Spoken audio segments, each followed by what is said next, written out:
Olá, que a paz de Jesus nos envolva sempre. Hoje nós vamos refletir um pouco no tema As Três Revelações. Está lá no Evangelho segundo o Espiritismo, no capítulo 1.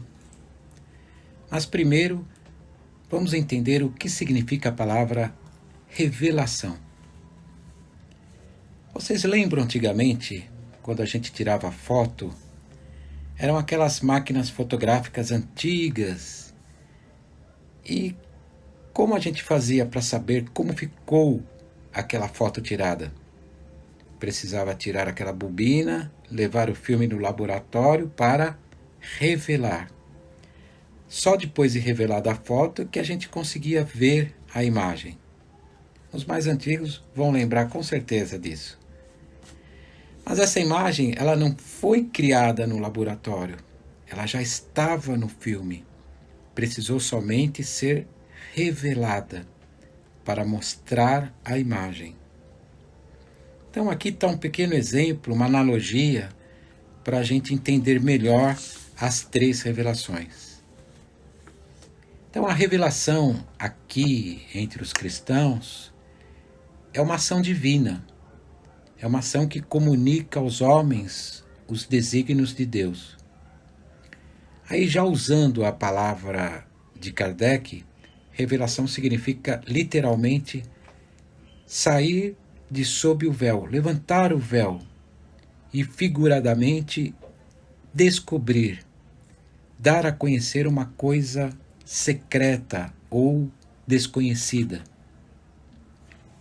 Bom, o importante aqui é notar que as revelações elas são oferecidas à humanidade num certo momento, num momento em que as pessoas possam absorver esse entendimento. Mas o teor das revelações já existe, desde a criação divina, através das leis naturais. Elas não nasceram nas revelações. Isso que precisa ficar bem claro, esse conceito. Por exemplo, uma revelação através da ciência, ela vai nos revelar, vai nos permitir descobrir os mistérios da natureza. Um exemplo. Aí, se a gente for tomar uma revelação já na área religiosa, espiritual, aí vai nos permitir conhecer melhor a relação da vida espiritual com a vida terrena e as suas implicações. Isso é uma coisa bem difícil do homem descobrir. É bem difícil, mesmo com a sua inteligência. Então, nesse caso, a revelação é sempre feita a homens predispostos, que a gente chama de profeta, ou então pode ser Messias. Ou seja, lógico, são espíritos elevados, enviados em missão a transmitir essas revelações ao homem. Então a humanidade da era cristã recebeu essas revelações divinas em três momentos essenciais. A primeira revelação foi Moisés, a segunda revelação, Jesus, e a terceira revelação, o Espiritismo. Então Moisés, na primeira revelação, ele trouxe a missão de justiça. Ele revelou aos homens a existência de um Deus único, Senhor e orientador de todas as coisas. Revelou também a lei do Sinai, lá no Monte Sinai, onde ele trouxe os 10 mandamentos. Enfim, Moisés lançou essas bases da verdadeira fé. Aí veio Jesus, na segunda revelação, aí trouxe através do Evangelho a revelação do amor. Jesus não veio destruir as leis, ele veio cumpri-las. Ele veio acrescentar a revelação da vida futura, acrescentar a revelação das penas e recompensas que aguardam o homem após a morte. Ele veio revelar um Deus justo, um Deus bom, um Deus misericordioso, que perdoa o pecador arrependido. Um Deus que dá a cada um segundo as suas obras. Aí veio a terceira revelação, o Espiritismo, que trouxe a revelação da verdade. O Espiritismo não nega nem destrói o Evangelho. Muito pelo contrário, confirma, explica e desenvolve, através das leis naturais, tudo quanto Cristo disse e fez. O curioso é notar que, a princípio, com esses números, nessas revelações 1, 2 e 3, pode levar a gente no raciocínio de hierarquia.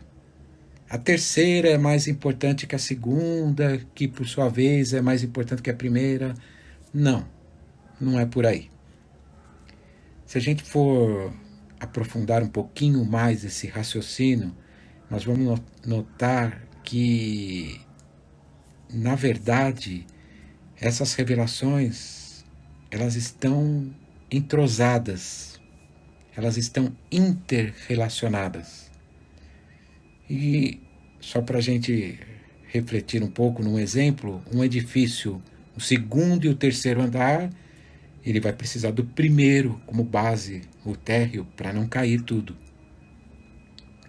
Então, quando Kardec ele se utiliza da palavra revelação para os três fatos, Moisés, Jesus, doutrina espírita, ele não está se referindo a esses três movimentos como leis divinas. A lei divina, ela é única.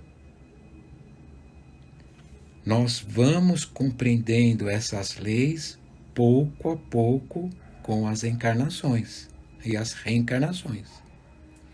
Então, quando Moisés chega, ele ensina num determinado momento da humanidade aquilo que era possível de ser entendido naquela circunstância. E olha que são 1600 aí a 1700 anos antes de Cristo. Então, ele mostra um pedacinho da lei divina. Quando Jesus chega, ele mostra uma outra dimensão da lei e vivencia essa lei na prática, mas dentro também daquilo que era possível naquela época, daquilo que aquele povo podia ter o entendimento. E quando chega a doutrina espírita, ela também revela um outro pedaço, um outro aspecto dessa mesma lei. As manifestações, os princípios de filosofia e moral decorrente dessas manifestações. Então, cada uma tem um pedaço da lei divina. Agora, o que une essas três revelações é que todas elas estão apontando para um mesmo centro, para o mesmo eixo, que são as leis divinas. Então, a lei divina, ela não é o texto em si. Se o Evangelho fosse o texto, Jesus já o teria escrito, não é? Não é verdade? O texto, ele reflete aquilo que foi trazido por Jesus. Né? Então, para finalizar, fica agora um pouco mais claro para nós que as frequentes revelações divinas, as que vieram e as que ainda estão por vir, sempre têm o objetivo de nos amparar. Não é carregar no colo, nem oferecer facilidades, mas mostrar que está em nossas mãos a conquista da felicidade. E essa é a beleza do Espiritismo. Então, vamos aproveitar esse tempo, essas oportunidades que nós ganhamos para aprendermos em todos os sentidos de aprendizagem, não é só o religioso, qualquer aprendizagem. Vamos aproveitar esse tempo para amar as pessoas, para amar o próximo, Vamos aproveitar esse tempo para construir um mundo melhor. Primeiro, dentro da gente. Nós estando bem, nós irradiamos ao próximo a bondade. Aí vai ficando então bem claro, no primeiro capítulo do Evangelho segundo o Espiritismo, porque Jesus não veio destruir a lei. Porque ele veio ensinar a viver essa lei. Muito obrigado. Até a próxima, se Deus quiser.